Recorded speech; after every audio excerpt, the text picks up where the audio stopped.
안녕하십니까. 언더케이지의 객원 리뷰어 딸기 케이크입니다. 오늘은 컴퓨터로 한 대 조립하려고 부품을 이렇게 준비해 보았습니다.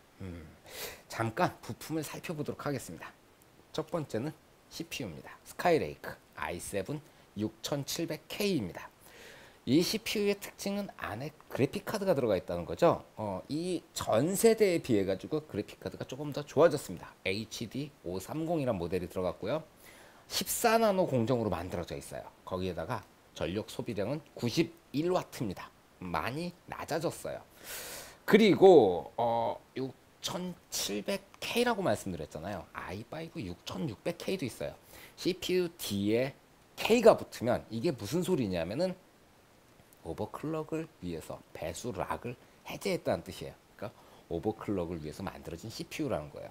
뒤에 K가 붙은 CPU로 오버클럭을 안 하면 낭비인 거죠. 그래서 이 오버클럭을 위해서 여러 가지를 준비를 해야 되는데 정말 재밌는 게 이 CPU들 뒤에 K 붙은 CPU는 안에 쿨러가 안 들어있어요. 6600K도 안 들어있고 6700K도 안 들어있습니다.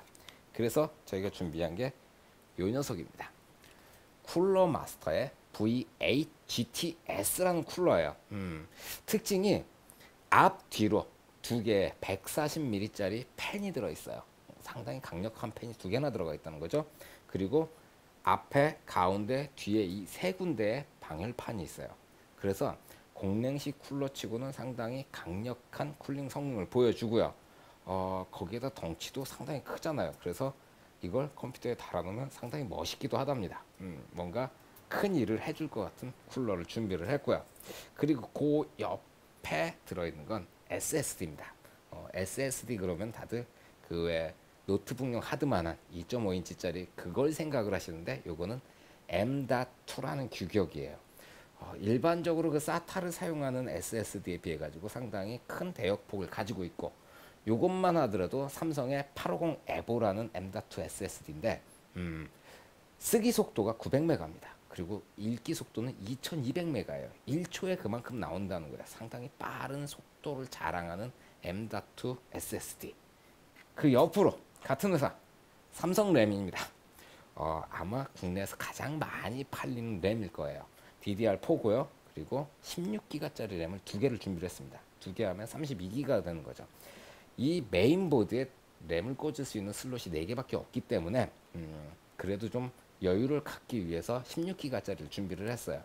근데 일반적으로 32기가 이상은 필요가 없으실 테니까 뭐 8기가짜리 4개를 쓰시는 것도 괜찮고요. 저처럼 16기가짜리 2개 해가지고 나중에 2개를 더 붙여야 되면 여유를 남겨두시는 것도 좋죠. 자, 그리고는 메인보드입니다. 에이수스의 막시무스 8 포뮬러라는 메인보드예요. 이 보드가 재밌는 게 그냥 보기만 해도 어때요? 앞에 꽉 막혀 있죠. 그리고 뒤쪽으로 이렇게 돌려도 백플레이트가 이렇게 존재를 합니다. 그러다 보니까 여기에 무거운 그래픽카드라든가 뭐 이런 쿨러를 달아도 버텨줄 것 같은 그런 디자인으로 만들어져 있어요. 막시무스 포뮬러의 가장 큰 특징은 사실은 여기에 있어요. 여기 보시게 되면은 고무로 된 캡이 이렇게 붙어 있어요. 하나가 붙어 있는 게 아니고 두 개가 붙어 있습니다. 전 처음에 이거 보고 뭔가 했어요. 자세히 보니까 여기서부터 여기까지 전원부를 감싸고 있는 워터 자켓이 있는 거예요. 보통 워터 자켓이란 게 뭐냐면은 수냉 쿨러가 있잖아요. CPU 수냉 쿨러 그리고 그래픽카드 수냉 쿨러가 있는데 얘는 메인보드도 수냉으로 쿨링할 수가 있다는 거예요. 상당히 강력한 쿨링 성능을 제공할 것 같은 워터 자켓이 여기 달라붙어 있습니다. 좀 쇼킹합니다. 자, 이쪽으로 오면은 와이파이 그리고 블루투스가 달려있는 모듈이 있고요. 그 밑으로 USB 3.1이 있습니다. USB 3.1 앞으로 이제 USB 3.0보다는 3.1이 많이 사용되게 될 테니까 미리미리 3.1을 집어넣은 거죠. 이런 차세대 규격이 여기만 들어간 게 아니고 아까 보여드렸던 M.2 SATA M.2 같은 경우에는 여기에 들어가요. 이걸 드라이버로 풀으시면 여기 M.2가 들어가고 요 뒤에 터미널을 보시게 되면 제일 아래쪽에 U.2도 있어요. 그 위로 SATA 익스프레스가 있는 거죠. 차세대 규격들을 모두 다 지원을 한다는 게 상당히 고무적인 일이라고 할 수가 있겠네요. 특징적으로 이 보드는 Z170 칩셋을 사용을 해요. Z170 같은 경우에는 오버클럭을 굉장히 쉽게 만들어주는 특징이 있어요. 그러니까 오버클럭에 최적화되어 있고 거기에다가 ROG 리퍼블릭 오브 게이머즈라는 그 타이틀이 붙어 있어요. 게임에 특화되어 있는 보드에 에이수스에서 그렇게 붙여주는데 옛날 같으면 게임 그러면은 이 사람이 컴퓨터를 놀라고 맞추는구나 그렇게 생각을 했는데 요즘에는 메인보드라든가 부품에 게임이라고 붙어 있으면 그거는 굉장히 하드코어하구나 라고 생각하시면 돼요. 일반적으로 사용하는 소프트웨어, 그러니까 전문가들이 쓰는 거 말고 일반인들이 쓰는 프로그램 중에서 가장 리소스를 많이 필요로 하는 게 게임인 거죠. 그러다 보니까 이제 컴퓨터에 게임용 그러면 게임을 하기 위한 게 아니고 가장 하드코어한 계통이다. 그렇게 보시면 맞는 것 같아요. 자, 이 밑에 이제 사우스 브릿지 위에 보면은 이 눈 모양으로 뭐가 있는데 여기 이제 불이 들어옵니다. LED가 들어오는데 오로라 라이트라고 불러요. 이게 필요에 따라서 색깔을 바꾸실 수가 있어요. 그리고 요 밑에 하얀색 4핀 단자가 있는데 여기에다가 옵션으로 나오는 LED를 싹 붙여주시면 컴퓨터 안에 원하시는 대로 색깔을 바꿔가면서 안을 튜닝하실 수 있는 그런 기능이 여기 들어 있습니다. 뭐 나머지 기능들은 더 있지만 이거 얘기하다는 밤을 새야 될 것 같아요. 그래서 다음으로 넘어갈게요. 자, 그래픽 카드입니다. 에이수스의 GTX 980 Ti 그래픽 카드예요. 980에서 발전한 모델이죠. 저는 980을 쓰고 있거든요. 갖다 대봤더니 980보다 한 1cm 정도 이 보드가 길어졌더라고요. 뒤에 백플레이트도 있고요. 앞쪽에 이제 쿨러가 달려 있는데 상당히 쿨링에 최적화된 모양을 가지고 있고 이 팬도 새로 디자인돼 가지고 뭐 들어가는 풍량도 많아지고 소음도 적어졌다고 하더라고요. 그래픽 카드 자체는 메모리가 6GB예요. 그리고 쿠다 프로세서가 한 2800개 정도 들어있어요. 현존하는 게임용 그래픽 카드 중에서는 최강이라고 보시면 돼요. 이것도 이제 오버클럭이 가능한데 파워가 여기 8핀이 들어가고 추가로 오버를 위해서 4핀 파워가 들어갑니다. 여기 오버를 하게 되면 이 옆에 불이 들어오는데 불이 이제 4가지 색깔로 바뀌면서 그런 걸 보여준다고 하더라고요. 근데 저는 이제 오버를 많이 안 하는 사람인데 이것도 한번 오버를 해봐야 되지 싶네요.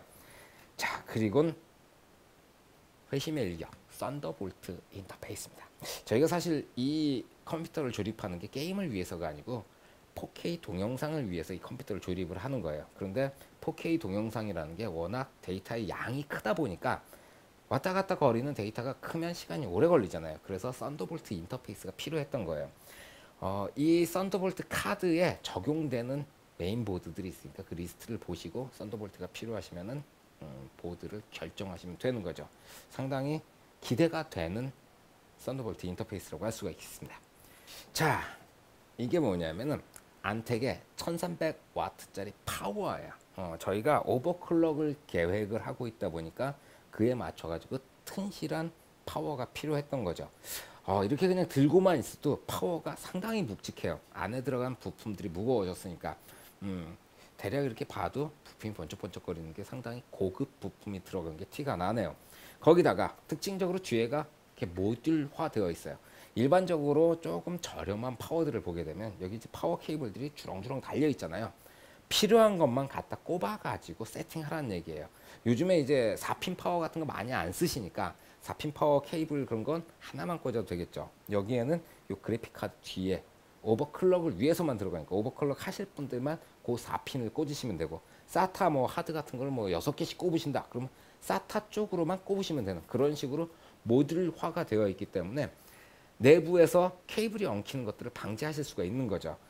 케이블을 정리가 쉽다는 건 아무래도 안이 깨끗해 보일 뿐 아니고 공기의 순환도 원활하니까 오버클럭이라든가 아니면 뭐 또 고성능의 어떤 그런 걸 활용하시기 위해서 아주 기본적으로 모듈화 되어 있는 파워를 쓰시면 참 좋습니다. 자, 마지막으로 케이스입니다. 아우, 안텍의 S10G라는 모델이에요.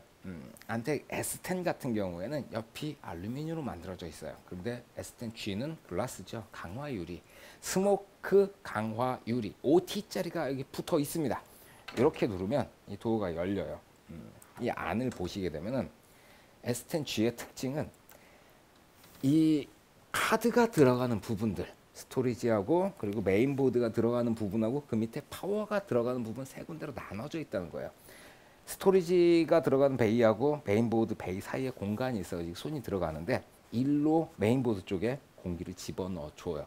그러니까 일반적인 하나로 되어 있는 케이스 같은 경우에는 에어가 이 스토리지를 거쳐서 이 뒤로 들어오니까 더 따뜻한 공기가 이 메인 쪽으로 유입이 되는데, 이거 같은 경우에는 스토리지는 스토리지대로 쿨링을 하고 메인보드는 메인보드대로 쿨링을 하니까 쿨링 성능에 있어서도 상당히 도움이 많이 될 거라는 생각이 들고요. 그리고 옆쪽이 이렇게 글라스로 만들어져 있는데 이 안에 튜닝을 다 해가지고 조명까지 설치를 해버리면 상당히 보기가 좋을 거라는 생각이 들어요. 아무것도 설치 안 되어 있는 이 빈 케이스를 이렇게 보고 있으면 라인이 상당히 섹시하구나, 그런 생각이 든답니다. 자, 이제 조립을 시작해 보도록 하겠습니다.